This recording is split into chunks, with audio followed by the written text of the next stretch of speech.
The Coach's Corner is your source. Baseball, football, soccer, and hoops. The Coach's Corner has the scoop. It's the Coach's Corner with Andy. Covering Tri-State sports, it's the Coach's Corner with Andy on 92.1 The GOAT. It's the Coach's Corner. Last night in NFL action, the San Francisco 49ers notched a win against the Seattle Seahawks in Seattle, moving both teams to 3-3 on the season. Brock Purdy threw for 18 of 28 with 255 yards, 3 touchdowns, and Isaac Guerrero, a rookie out of Louisville, carried for 10 times and 99 yards. Jordan Mason did go down with an injury early, but he managed to have 9 carries for 73 yards. Deebo Samuel was the star wide receiver, along with George Kittle last night. 3 receptions for 102 yards and a touchdown for Samuel, with his big gain coming early in the game, a 76-yard touchdown run. George Kittle had 5 receptions for 58 yards and 2 touchdowns.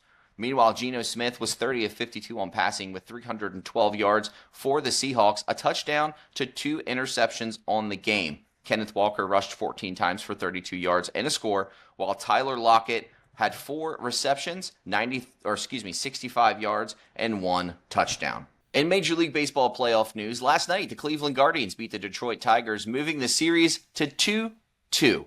The win went to Hunter Gladys, and the save going to Emmanuel Class. Game 5 will take place on Saturday with a game time of 8:08. In American League Division Series action, the Yankees clinched their 19th ALCS berth, beating the Kansas City Royals 3-1. The win went to Garrett Cole, while the save was awarded to Luke Weaver. Tonight, the San Diego Padres take on the Los Angeles Dodgers for Game 5 of the National League Division Series. That series is currently tied at 2-2. Here's your local sports roundup for today. Starting with Franklin County, 4 area players make the cut in District 3 golf. In the girls' Class 3A tournament, Shippensburg Katie Beckenball played her way into second place, and Emily Wrench of Chambersburg is in 6th.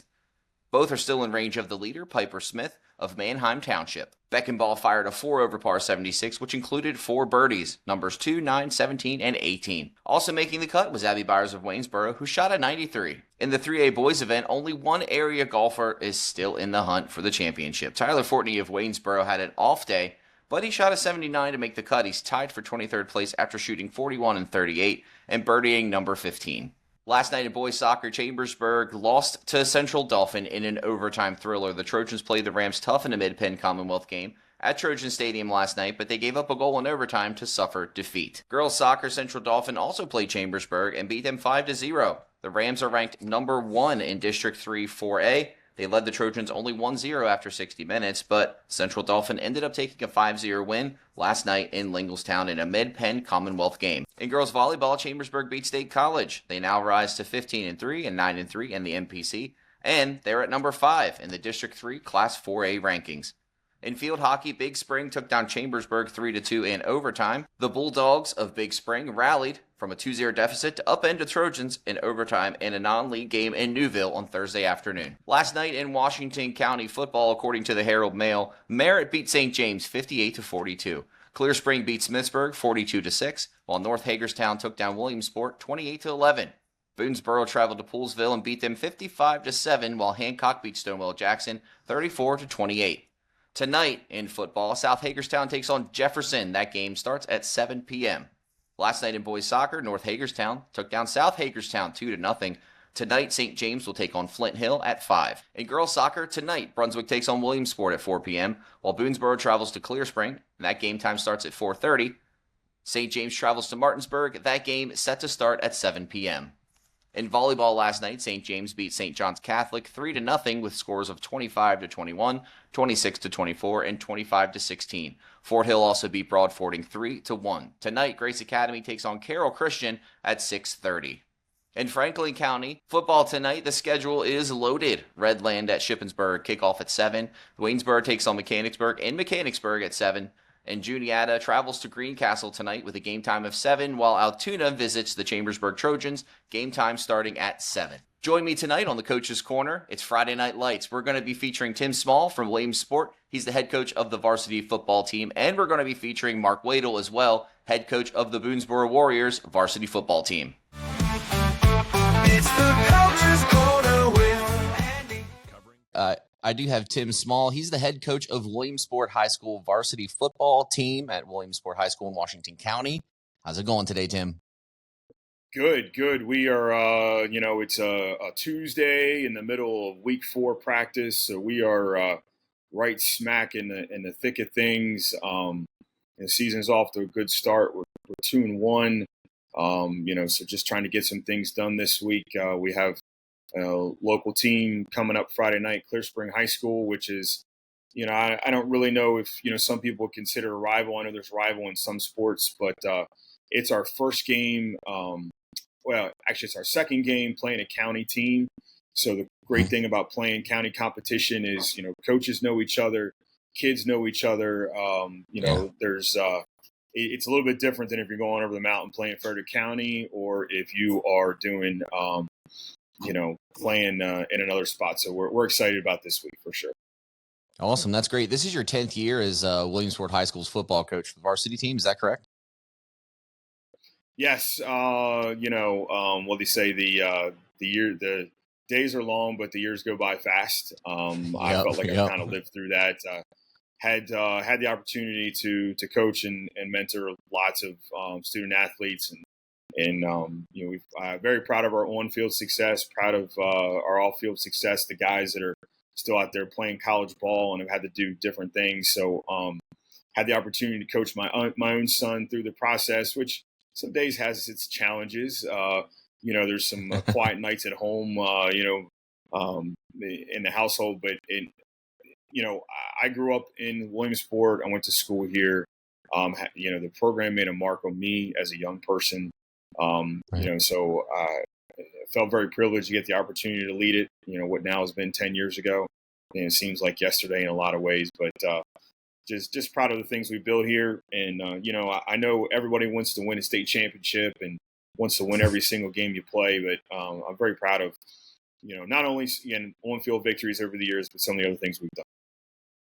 Yeah, it's really awesome to see a coach such as yourself really build the team and not only care about winning, but also care about, making those relationships, developing the bond. Yeah. That's what high school sports, I believe, is all about. And I think most people feel that way too. And it's great to see you out there doing that. Yes, myself and some of the other coaches on the staff, we put in a lot of years at this school. And honestly, the most gratifying thing is, you see one of those guys 10 years down the road and they want to introduce you to their own child. You make connections with parents of kids, and whereas you don't get a chance to see them maybe as much anymore, but when you do see them, you pick up right where you left off. So just thankful and appreciative for all those relationships built. Yeah, it's wonderful to see, definitely. And you said you guys are already 2-1, so great start to this season. You had some good returning players this year. 5 starters on offense and 9 on defense. Is that right? Yes, we've got some kids that are even returners as sophomores. We were last year in some ways we kind of took our lumps, but we were really exciting. The defense, especially in the first 2 wins, kind of carried the game a little bit. We've got some seniors up front. Kids like Dylan Starlipper is a senior, 3-year senior returning offensive lineman. Obviously, a lot of people know Ciante Wilmore's name. Ciante's a 4-year starter, plays receiver, outside linebacker, defensive end for us. Is also is in the backfield some too. He's a kid that just last week had like a 99-yard touchdown. And then some of the younger guys that are returning starters, kids like Tyson Cleary, David Grayton, Messiah Martin, Parker Abbott. I feel like I'm probably leaving somebody out as we're talking, but guys like Aiden McAllister is a senior. He's a 3-year starter for us in the defensive backfield, and now his younger brother Landon is now starting for us in the secondary. So, we've dealt with a couple injuries here this first month or so, but kids are stepping up. We did not play well last week against Catoctin and Thurmont. We kind of found ourselves down early, clawed back in it, just made too many mistakes, but. We're looking forward to kind of getting back on track. We've got Clear Spring this week. a big matchup with Boonsboro for homecoming the week after that. Then we play North and South Hagerstown back to back. So I was talking about it earlier. We're now into that part of the schedule where we're playing county teams, and it kind of plays out on Facebook nowadays. And I'm sure you guys, will probably be getting more out there too with this venture. But that's the fun of it. There's a little bit of there's a little bit of rivalries in every game. There's a little bit of trash talk. The kids are on Instagram and kind of poking at each other. But we're in that time of the year where it's not 90 degrees at practice anymore. You're not lifting weights in the summer and have games that are 2 months away. We are now a couple days of practice and play a game. Yeah. So there's definitely a rhythm to the week. So just looking forward to getting back on track this week and playing our best. Very cool. So my question is, are all the players on high school teams required to play both offense and defense, or do they get a choice? Well, the illusion of choice. we have a lot of guys this year that are playing both ways. With numbers and different situation, you don't want lots of guys doing so. We've had lots of guys over the years that maybe started as a sophomore at one spot, and then by the time they're a senior, they're playing both ways. Guys up front like Dylan and Parker Abbott are examples of that. Xavier Billy's another one of those freshmen who had a great year defensively for us, and now is a sophomore, but kind of feels like he's a junior or senior because of the amount of ball that they played. So this year we have a lot of guys going both ways. The challenge has been to build depth. There are guys that are right in behind them that are getting a chance to play, so it's not like we just send 11 guys out there and play the whole game. Depth is always one of those things you're trying to build. So we're trying to be more strategic, but at the same time, we owe it to the town, you owe it to the school, you owe it to the student body to have a little pride in a team that wins. So winning is a big piece of it for sure. You got the privilege of coaching your son, who actually graduated last year. Is that correct? Yes. How was that experience? It's always a challenge that you try to, the truth is, I think a real coach's kid kind of has it harder than everybody else's. Yeah. Sometimes you get accused of, well, your kid's playing because you're the coach, and you always kind of deal with that. Yeah. But in my mind, I've been around a lot of great models of other men that have done it with their kids before, and I think including my own dad. My dad coached my brother and I growing up in lots of different ways. Not in high school, but there are moments that we've got to share together. Some big wins over the last couple of years. He was on the team 2 years ago that we were in the state playoffs. Had a nice region win. Kind of at the end of the game, get to share that moment. And obviously get to share it with my wife and his sister. My daughter's a junior at WHS, plays volleyball and basketball. Awesome. She's actually doing the flag football venture too. So it really is a family. It's a family thing. I'm hoping 5-10 years from now that my own son Andrew wants to. If he doesn't want to coach, he at least looks back on these days and he's just like, my old man was terrible at me, and I hope that's not the case. I hope it's something that down the road we can joke and just have those memories. My next question is, do you have a favorite team to play during the season? You mentioned the county teams are usually the favorites because you guys mostly know each other, but do you have one that really stands out for you? I think that when I was playing in Williamsport, it was probably Boonsboro for us. Yeah. If you look at Washington County, you have North and South Hagerstown, which are obviously two pretty large schools. Boonsboro has grown a little bit in size. Smithsburg down below them, Clear Spring, and in Hancock is a unique situation. We're kind of sitting in a unique kind of population size and a mix here at Williamsport. So I would have said in the past it's maybe a Boonsboro, but I'll be honest, every week it's just a little bit like you play Winters Mill of Carroll County in week 1. That's cool. That's great. That's all that. But every week there's a different dynamic. I said, the coaching community is small, even in WCPS, and most of us are teachers. So everybody kind of knows each other. It just adds a little bit of extra Yeah. We always try to get the kids to understand that, Friday nights and you're playing in front of your parents and your girlfriends and the community and, normally decent crowds everywhere you go. That's the Yeah. reward for all the hard work. So, but those matchups give you just a little bit extra, the week we're playing North Hagerstown, it's, they're the rival. The week we're playing South Hagerstown, they're the rival, etc. What do you enjoy most about coaching high school football? If you had to say, if you could pick anything out of everything you've experienced.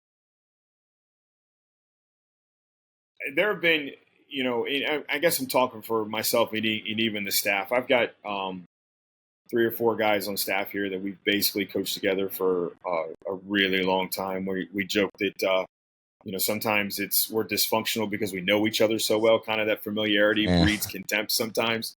But at the end of the time, we can kind of finish each other's sentences.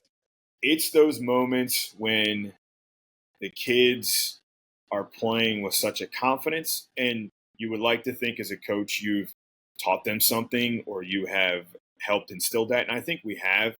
But it's this moment when the kids are not calling their own plays per se, but there's a different feel when hey, we're going to go out here against a good team and do what we want, execute what we want because we're prepared, we're bought in, and we're in the moment. So it's not necessarily been this win or that win, or I can certainly recall all those things, but it's this moment with the kids where they've reached that level of independence, they've reached that level of kind of competitive confidence. We call it that they go out there and work together, all 11 of them.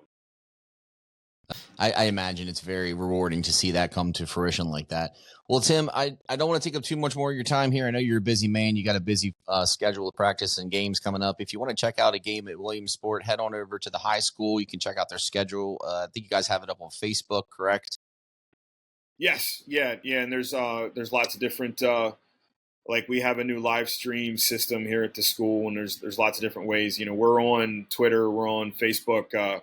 Sometimes we're not as in season, not on there as much as maybe some parents would like, because it's tough because it's myself or another one of the coaches or a volunteer taking care of it. But no, we're and again, WHS does a great job. Actually, the Williamsport High School Facebook page and the athletic Facebook page that are run by our administration here, both at the school and athletically, do a great job of getting all that out there. So, and that's an easy Google search for sure.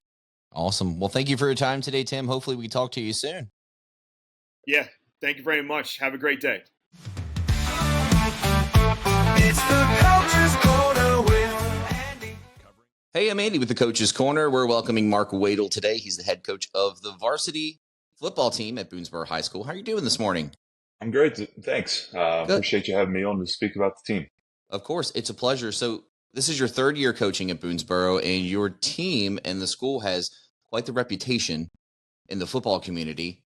You guys are the team to beat, from what I hear, in Washington County. Boonsboro's got a great football tradition. This is my 3rd year as a head coach. I was actually the assistant coach with Clayton Anders for 16 years. So I've been a part of the tradition, I guess, now for about 19 years. Awesome. That's wonderful. So what's that feeling like to be the top dog? Because a lot of the other coaches I've spoken with in Washington County, when I ask what their goals are for the season, most of them are to beat Boonsboro. That's quite flattering. It's a lot of pressure. It was last year that the reporter from the Herald Mail told us that we were on we just completed the year before our 12th consecutive winning season, which was a county record. And they're like, "Hey, you're going for number 13 this year." I'm like, I had no idea. I was like, and it was Andy Mason. I said, "Andy, that's a lot of pressure. I didn't know anything about that." So, winning record last year. And so now we're trying to continue that record of 14 straight seasons of winning records. Awesome. You guys also have advanced to the second round of the region playoffs each of the last 3 years, which is a pretty big accomplishment. That's pretty awesome as well. And I'm probably another record, I would assume, in Washington County, or you're building on that one. I don't know those details. Yeah, that's fine. I'm sure somebody does. Like one, yeah, I'm sure somebody does. That's just not something I focus on. We focus year to year, game to game. That's good. Yeah, that's awesome. I mean, and that's how it should be. So, but I do want to touch on last season real quick. You guys finished 8-3 last year. Made it out of the first round of the 1A North first round of the playoffs. And do you have a lot of your returning defensive players coming back this year, from what I gather? How have you guys been doing so far this year? Been doing well. Our first two games defensively were outstanding. I believe it was a 14-0 win and a 19-0 win. Okay. And then game 3, we came up against Brunswick, who's got a phenomenal quarterback. He's a 4-star quarterback going to Liberty. Yeah, I've heard. So yeah. they, I think it was the final score of that was 38-35 that we got to win. That kid's a heck of a player. So, getting out of there with a win is still a very good defensive effort, even though you happen to give up 35 points. And then last week we played against Middletown, who is a perennial power, and they were just better than us. That final was 36-0 for them. They're a very, very good team. They'll compete very well at the state level this year in the 2A bracket. So we're looking to rebound this week, hopefully, to get back to like the defensive standard. But we came up against two very, very good offensive football teams the last couple of weeks. Yeah, I remember back in my high school days, Middletown was the powerhouse then too. I see nothing's changed. Correct. They're traditionally a great program. They do a great job over there. Yeah. So you have some key returning players this season. Did you want to touch on some of those guys and get some of their highlights of how they've been doing so far? You want offense, defense, or both? Both. Okay. Well, you had mentioned defense, so we'll start there. Our two middle linebackers are back, both very good players. I wouldn't necessarily call them your prototypical plugger type middle linebackers that, A gap, B gap type guys. They're fly all over the field, make plays sideline to sideline guys. That's Trevor Sowers and Hayden Ritchie, both starters last year. Hayden actually was elevated his sophomore year to the varsity team as well, and came in and started right there when he got elevated. So those kids are both very good players, fly around, make a lot of plays. We've got two sophomore safeties. One of them was elevated last year. That's Jaden Paul from the JV team. He came in and started at corner last year and doing a great job for us this year. And Blake Main is a Boonsboro community resident, but he was actually a St. James student at the Catholic school down here. And he actually transferred back to our community this year. So those two guys are doing a great job as well. We've got a couple of very good outside linebackers in Russ Collier and Logan Atkinson. Russ is a senior. I guess I should say the two middle linebackers are both seniors. I don't know if I mentioned that. Yeah. And our other outside backer is Logan Atkinson, and he's been with us since he's a sophomore as well. He started for us last year, played a lot for us last year as a sophomore. He's only a junior. And then our D-line's pretty good too, but we treat our D-line a little bit different. They're on a constant rotation to keep those guys fresh. So if you look at our statistics, you're not going to find our defensive linemen very high on the stats things, but they probably play 50, 60-ish% max. So they rotate through to stay fresh. But we're very happy with them as well. Awesome. Go ahead. I'm sorry. Oh, no, you're fine. Keep going. On the offensive side, we're led by our senior quarterback, Colin Telmico. He was last year's starter as well. He's having a great year so far this year. Actually, in that Brunswick game, we're traditionally a wing T, run the football type offense out of the shotgun. But Brunswick was taking that away from us. So I think we ended up calling, I want to say 27 pass plays against Brunswick, which we never do. 19 of them 5-step drops, which is probably more 5-step drop passes than I've ever called combined. And the kid had a great day. He went like 17 for 24. He's leading the county in completion percentage.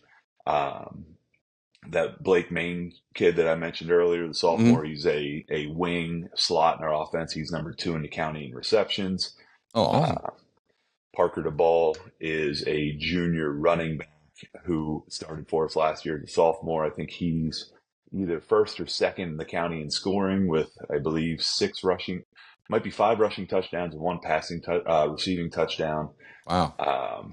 And then I've got a couple of decent offensive linemen. That was the offensive line, to be honest, was one of our points of concern this year because I graduated.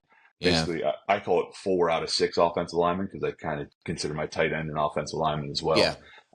So those guys are playing well. We're still working to get that mesh, that gel together to make everything go. but that comes with experience of playing together.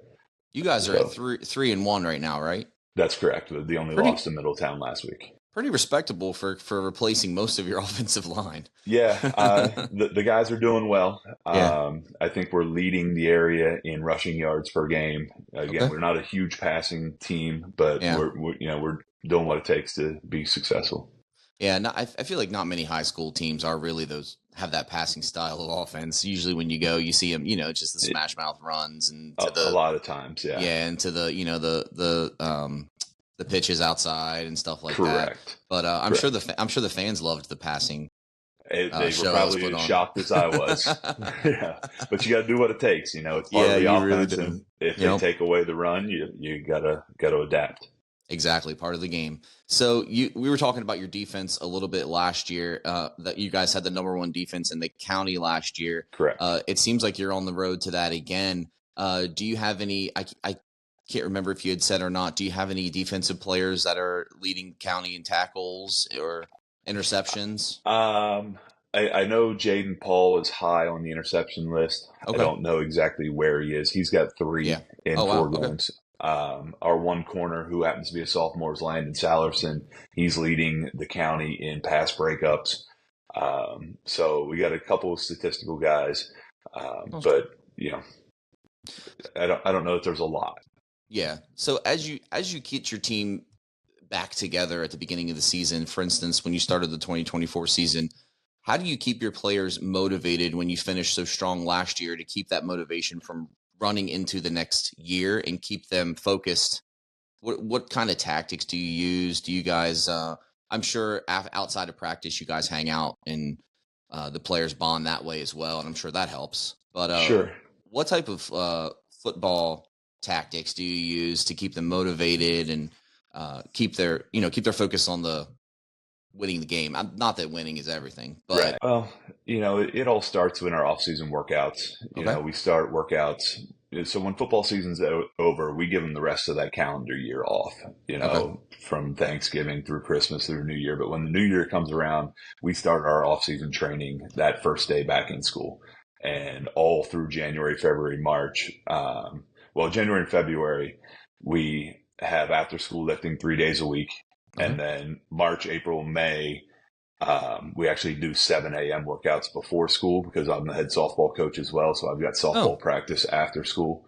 Gotcha. So the kids come in and meet with us in the morning, go to school, and then they're done for the day. So we've had great attendance at those things. The kids understand that, we're generally not the biggest kids. We're generally not the fastest kids. We're generally not the strongest kids, but we take a lot of pride in trying to be the hardest working group of kids. So our numbers through that stuff are always been fantastic because that's kind of the tradition. We're a hardworking school. We're a blue collar community. So the kids understand that that's what it takes to be successful. And then that translates into all summer long as well. We averaged, I think, 52-ish kids every day at our summer workouts. That's great. Some days you get 49, other days you get 55, but to get that many kids come out on a daily basis for 5 days this summer is very, very good. So it's kind of the tradition that everyone knows at the high school. That's what it takes to be successful. Yeah, and I'm sure it's challenging for the kids as well because I know a lot of them are probably multi-sport athletes. It is. Yeah. So that session in January and February after school, I don't get any of the basketball players. I don't get any of the wrestlers. I don't get any of the indoor track kids. But then when we get into March, April, May, all those kids can come in the morning because they don't have morning practices. Now, we don't get all of them. If there's a baseball game and my kid's a pitcher, he's like, I got to pitch today. No problem, So we actually encourage all of our kids to play as many sports as possible. Yeah. It's better for them athletically, injury-wise, and really, after a while, you get worn out in any one given sport. So to have the diversity, so we encourage that as well. Now, you mentioned the off-season, like the lifting workouts that you do in the morning. Do you guys have any other off-season workouts that you do besides the lifting, other than the other athletics that the kids play? Not really. You got the after-school lifting in the winter, the morning lifting. And then in the summer when we do our workouts, it's 3 days a week in June, 4 days a week in July. When we do those, we bring in True AP. I don't know if you've ever heard of True AP. They're a speed explosive change of direction training group of guys. So they bring in two trainers to our school twice a week, and they work on speed, agility, movement skills, and we work on the lifting stuff and then we rotate groups. Oh, that's cool. That's awesome. You guys can focus on the lifting, and they can take care of the rest. That's great. Right. So I know you probably have a ton to pick from, but what's your proudest moment so far in your 3-year tenure as the Warriors head coach? The cliche is you don't do it for yourself, and I really don't. I'm just happy to be able to continue the tradition that is Boonsboro football. Mm-hmm. We mentioned in the pre-show that I coached for 16 years with Clayton Anders, who's a longtime Boonsboro head coach. He was 34 years as a head coach. The all-time county leading wins guy with 222 wins, and he created a heck of a tradition. And I'm just happy to be able to continue to bring that level of tradition to the school and the community. That's wonderful. It sounds like you're on the same path as he's on, and hopefully one day you get there too. Appreciate that. No problem. That's a huge expectation there. Yeah, well, I have confidence in you. Thank you. You're welcome. Thanks for hanging out with us today, Mark. It's been a pleasure. And hopefully we can get out to some of the Boonsboro games and maybe interview some players and other coaches. And that'd be great. Get more in-depth into your team. Appreciate it. Thanks so much. Week 6 of the NFL is looming. Today's Friday, and we had a game last night. Seattle lost to the 49ers. In short, Seattle fell apart. Geno Smith didn't look good at all. Kenneth Walker, very little rushing yards. Deebo Samuel was a bright spot for 49ers, as well as Mr. George Kittle, 2 touchdowns. One of them was pretty impressive. Did you see the one where he got his foot down? I saw both because in my fantasy league, I'm playing against George Kittle, unfortunately. So I saw them. Good old fantasy football. But the 49ers are 3-3 now, and so are the Seahawks. That's going to be a tough division. The Cardinals are kind of the sneaky team, and I think they could do some damage. But the 49ers finally turned it around. I just talked the other day about how what was holding them back and why they couldn't, muster up a win lately, because they were on a 2-game losing streak, I think. And they lost that heartbreaker to Arizona last week. I couldn't believe that.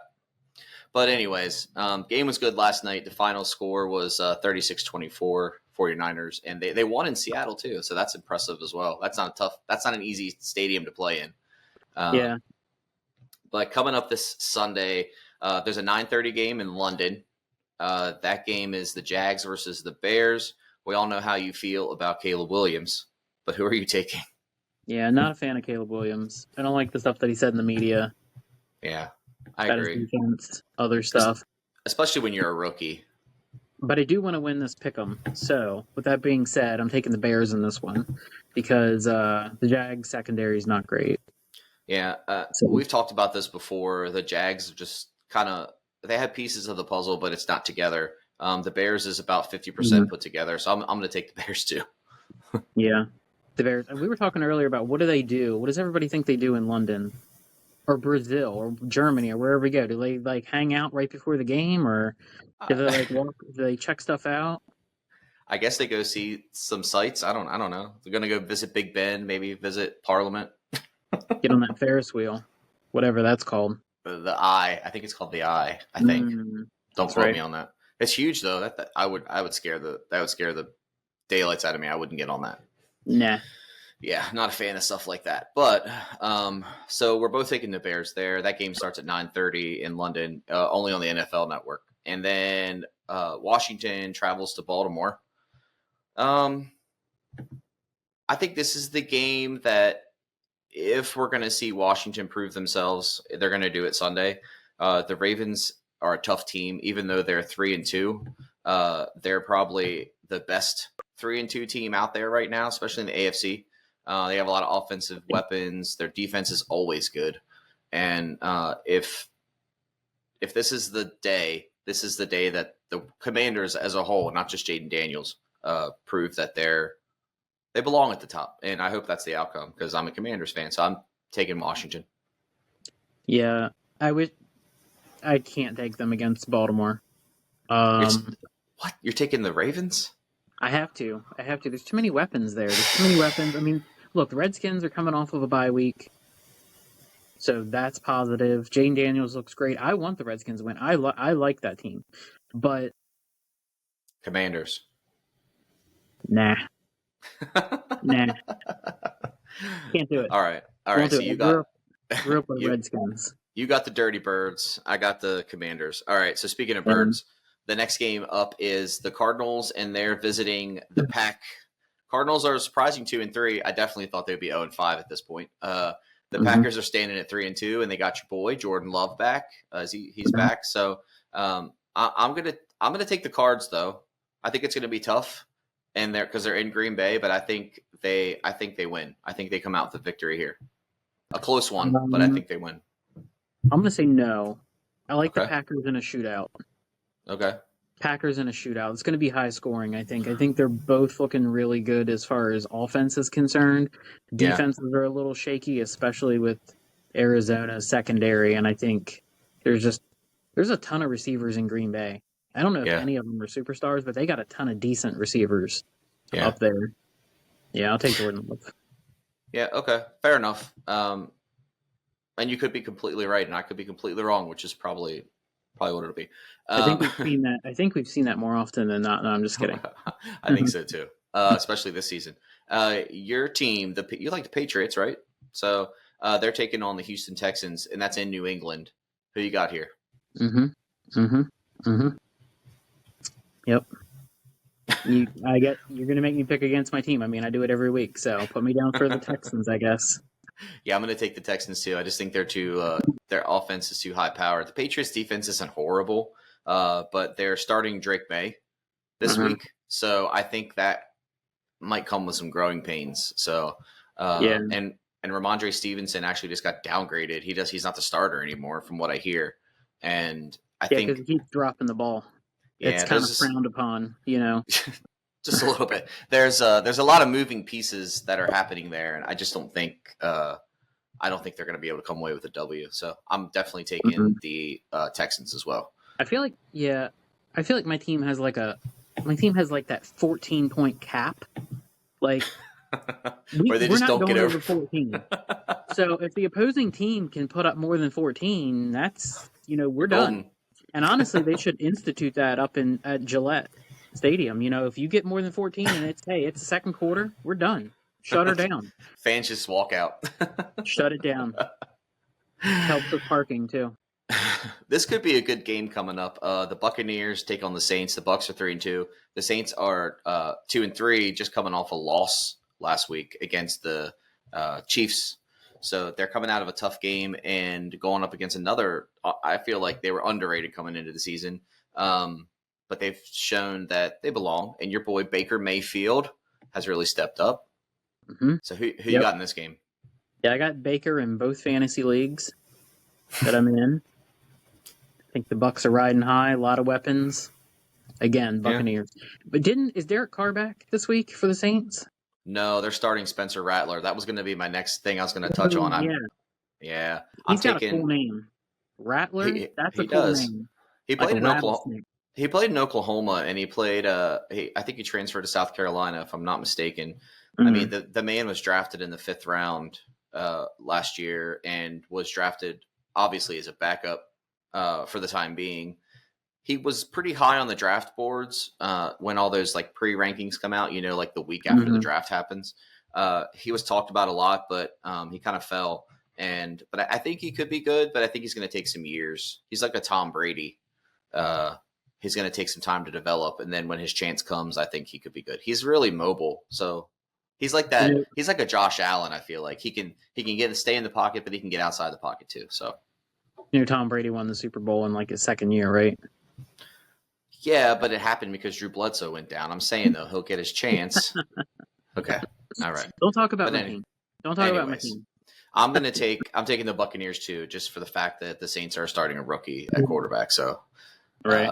Yeah, we'll see what happens there. The Browns take on the Eagles.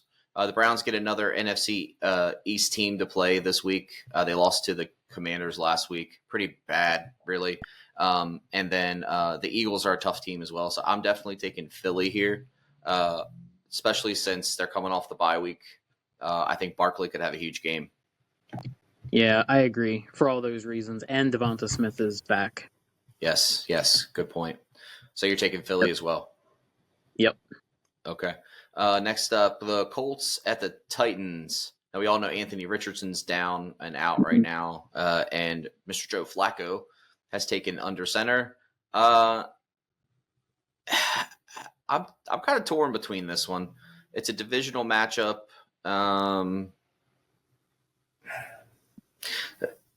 Things are heightened during a divisional matchup, and usually the bad teams play like good teams. You know what I mean? And the Titans are bad right now. They're not good. They got Will Levis starting back again this week. I saw. Like I said, the Titans are bad right now. I'm gonna take the Colts here. I think Joe Flacco is gonna come through, and I'm definitely taking the Colts, even though it's in Tennessee. Colts. You know what I just realized? What's that? So put me down for the Colts for same reason. Okay. But All right. I just realized, so on the Colts, I was going to talk about Michael Pittman and how I'm never going to draft him again, ever, because I have a habit of drafting Michael Pittman, and I'm tired of it because he's hurt again. Now his back's hurt, okay, and he's going to be out for a couple weeks. Just put him on IR. I'm done. Anyway, your relationship with Michael Pittman's always been rocky. Yeah, I just realized right now that the other guy that I'm never drafting in is Pittman, like the same name. I don't know why I didn't put that together. Kyle Pitts I'll never draft again either. Now I didn't draft him this year for good reason. They'll end up putting your team in the pits. Yeah, I mean everybody talks about how great Kyle Pitts is. Oh, he's the next star. Dude gets he gets like 2 grabs a game for like 17. I'm good. I don't need 3.7 points. Well, he also plays on a team that has a pretty good amount of weapons, but that's neither here nor there. So that does it for the 1 o'clock games. Now we're getting into the 4 o'clock games. The Chargers take on the Broncos. A surprising win for the Broncos last week. Bo Nix finally looked like a NFL quarterback. Yeah. I don't even know how that happened. I mean, I looked at the score, and all of a sudden the Broncos had 37 points. I'm like, right. I think I even texted you. I'm like, where did all these points come from? I'm going to take the Chargers just for that fact. I don't think that's going to happen again. The Chargers are a tough team. They're at 2-2, and I just think the Chargers come out on top. I think it might be close, but the Chargers win. Yeah. At no point this season will you see me pick a Bo Nix-led team unless they're playing in New England. So I got to take the Chargers. Okay. The next 4 o'clock game is the Steelers in Las Vegas. A lot of turmoil in the Raiders locker room. Devontae Adams wants out. There's rumors flying around of where he's going to go, and that kind of brings team morale down. And I'm going to take Steelers here for that fact, and the fact that the Steelers defense is legit with TJ Watt. So I think it's going to be a bad day for the Raiders. Yeah, give me the Steelers. But you seriously, you've said the words TJ Watt like 3 times a week, every week this season. He's the man. Tired of hearing about TJ Watt. Give me the Steelers. All right, next up is the Falcons at the Panthers. Falcons are 3-2. They've had a couple late game winners the past couple weeks, and Captain Kirk has really steered the ship. They're looking good. The Panthers, they got a win under their belt. They're 1-4, and it's in Carolina. Do we see an upset here? Is this a trap game? We do not. We see a Kirk Cousins throwing for maybe 400 to kind of back up his 500-yard performance from last week. That was last week, right? But not to Kyle Pitts. No, well, that's what I love. He threw for 509 yards. Guess how many of those were to Kyle Pitts? I don't know, 5. No, I don't know how many, but it wasn't a lot. All right, I'm taking the Falcons here, even though they're the away team. Mm-hmm. All right, next up is your Super Bowl pick, the Lions, taking on the Cowboys. Lions are 3-1. The Cowboys are 3-2. I was listening to I was reading some information about the Cowboys the other day, and I think they're still a really good team, but they're not they're probably the best bad team in the NFC East. Does that make sense? It does. Yeah. They have a lot of star players and a lot of people that could be star players, especially on the defensive side. I mean, Micah Parsons is always there. He's always going to be rushing the quarterback. But once you figure that out, other defensive players got to step in, and they've done that.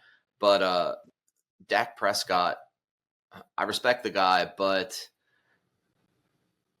he's not. I don't know. They had a drive last week where they won. I think it was 4th and goal, and it was a game-winning touchdown. He showed up there, but I don't know if he'll show up here. I don't think it's going to be like that again. I think the Lions would be too much for him. Yeah, I don't know. This is a tough one. I don't really know what to think here. So the Cowboys do have the bright spot. They have that young receiver. His name is slipping my mind. I should know this. I'm actually going to look it up. But yeah, go ahead and give me your pick. I think it's got to be the Lions. Give me the Lions in overtime. Getting real specific. The Lions in overtime. Do you want to throw a score out there, or? I mean, I've already gotten real specific. Sure, 30-27. 30-27. All right. I like it. No, I don't want to bet on that unless you're going to give me some crazy odds like plus 3,000 or something. If their running game shows up, Dowdle hasn't really been that great this year. I think he's too small. I think he's too small to be the lead back. He's probably a good receiver back, but Ezekiel Elliott isn't showing up either. Tolbert, that's his name, the receiver. He showed up last week. He had a good game. They've been doubling CeeDee Lamb, and he's been quiet, and I think he's a little frustrated as well. So I think we'll see what happens. Yeah, I think if teams focus on their passing game, which they can, because Rico Dowdle is not a threat, and Ezekiel Elliott is way not a threat. They need to stop giving him the ball just in general. Like, they try to mix him in. It's not effective. It's not working. Like, just stop doing that. He's really fallen off. You know, it is what it is. When you get old, running back shelf life isn't what it used to be. Yeah. The next game we have coming up is the Bengals at the Giants. That's the Sunday night football game. I was talking about the Bengals a little bit earlier. They're probably the worst team in the AFC right now. They're that team that you think, wow, they have Jamar Chase, they have Joe Burrow, they have the rookie's running back's name? God,